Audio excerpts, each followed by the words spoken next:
ಏನು ವಿಷಯಗಳನ್ನು ಚರ್ಚೆ ಆಗ್ತಾವೋ ಅನುಪಾಲನೆ ವರದಿ ಒಳಗಡೆ ಇಂಪ್ಲಿಮೆಂಟ್ ಮಾಡಿ ಅದನ್ನು ಕೊಡುವಂಥ ಕೆಲಸವನ್ನು ಮಾಡಬೇಕು.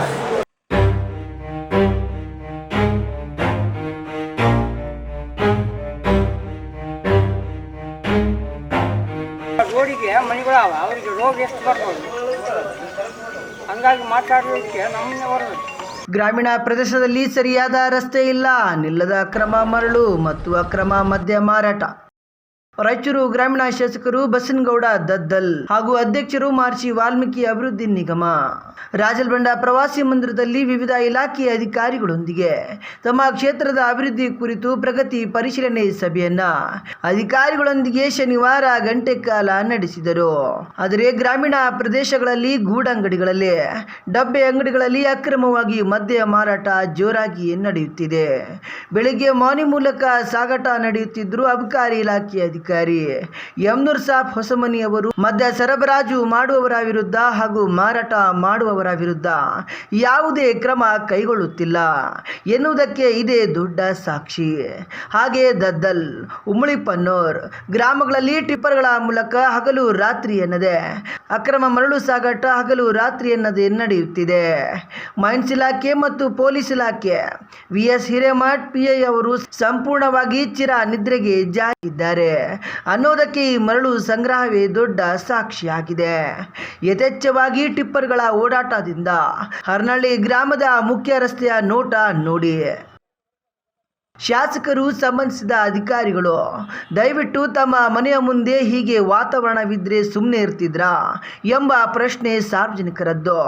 ರಾಯಚೂರು ಗ್ರಾಮೀಣ ವಿಧಾನಸಭಾ ಕ್ಷೇತ್ರದ ವ್ಯಾಪ್ತಿಗೆ ಬರುವ ಈ ಗ್ರಾಮ ದದ್ದಲ್ ಗ್ರಾಮದವರಾದ ರಾಯಚೂರು ಗ್ರಾಮೀಣ ಶಾಸಕರು ಬಸನಗೌಡ ದದ್ದಲ್ ಅವರು ಯಾಕೋ ಹರನಹಳ್ಳಿ ಗ್ರಾಮದ ಅಭಿವೃದ್ಧಿಯನ್ನ ಯಾಕೆ ಮರೆತಿದ್ದಾರೆ ಎಂಬುದು ಸವಾಲಾಗಿದೆ.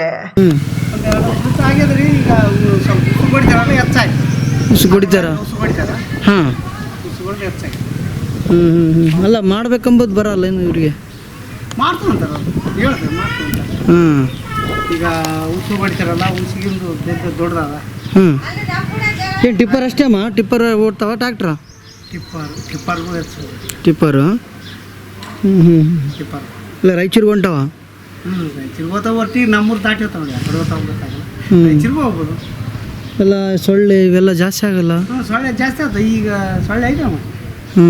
ಕಳೆದ 2 ವರ್ಷದಿಂದ ಈ ಗ್ರಾಮದ ರಸ್ತೆಯ ನೋಟ ಹೀಗೆ ಇದೆ ನೋಡಿ. ಗ್ರಾಮದ ಮನೆಗಳ ನೀರು ಚರಂಡಿ ಇಲ್ಲದ ಕಾರಣ, ಚರಂಡಿ ನಿರ್ಮಾಣ ಇಲ್ಲದ ಕಾರಣ ಕೊಳಚೆ ನೀರನ್ನ ರಸ್ತೆಯಲ್ಲೇ ಹರಿಬಿಟ್ಟಿದ್ದಾರೆ. ಈ ದುರ್ವಾಸನೆಯನ್ನ ಸಹಿಸಿಕೊಂಡು ಮಕ್ಕಳು, ಮಹಿಳೆಯರು, ವೃದ್ಧರು, ವಾಹನ ಸವಾರರು ನಿತ್ಯ ಓಡಾಡಬೇಕಿದೆ ನೋಡಿ. ಕೊಳಚೆ ನೀರು ಯಥೇಚ್ಛವಾಗಿ ಹರಿದು ಕೆಸರುಗದ್ದೆಯಾದ ವಾತಾವರಣ. ಇದನ್ನೇ ದಾಟಿಕೊಂಡು ಹೋಗುವ ಪರಿಸ್ಥಿತಿ ಇಲ್ಲಿನ ಜನರದ್ದಾಗಿದೆ. ಈ ಪ್ರದೇಶ ಇದೀಗ ಸೊಳ್ಳೆ, ಕ್ರಿಮಿಕೀಟಗಳ ಆವಾಸ ಸ್ಥಾನವಾಗಿ ಮಾರ್ಪಟ್ಟಿದೆ. ಕೂಡಲೇ ಸಂಬಂಧಪಟ್ಟ ಅಧಿಕಾರಿಗಳು ಸ್ಥಳಕ್ಕೆ ಭೇಟಿ ನೀಡಿ ಈ ಸಮಸ್ಯೆಗೆ ಮುಕ್ತಿ ನೀಡಬೇಕು ಎನ್ನುವುದು ಸ್ಥಳೀಯರ ಆಗ್ರಹವಾಗಿದೆ. మునారా వారి ఉత్పాదన ఎంటెక్ ఒక విశిష్ట క్యాటలిస్ట్ పోషకం. స్విట్జర్లాండ్, యూరప్ నుండి రైతులకు అందిస్తున్న ఉత్పాదన. దీనిలో DMPP అనే ఒక మూలకం కలిగి ఉండటం చేత మనం వాడే నత్రజనిని వృధా కాకుండా దీర్ఘకాలం పాటు అందించడానికి దోహదపడుతుంది. ఎంటెక్ సమర్థవంతంగా మెరుగుపరచబడ్డ ఎరువు. ఇతర నత్రజని ఎరువులతో ఎంటెక్ కలిపి వాడినా దానిలో నత్రజని నిరంతరం అందుతూనే మొక్కల పెరుగుదలకు దోహదపడుతుంది. మునారా వారి ఎంటెక్.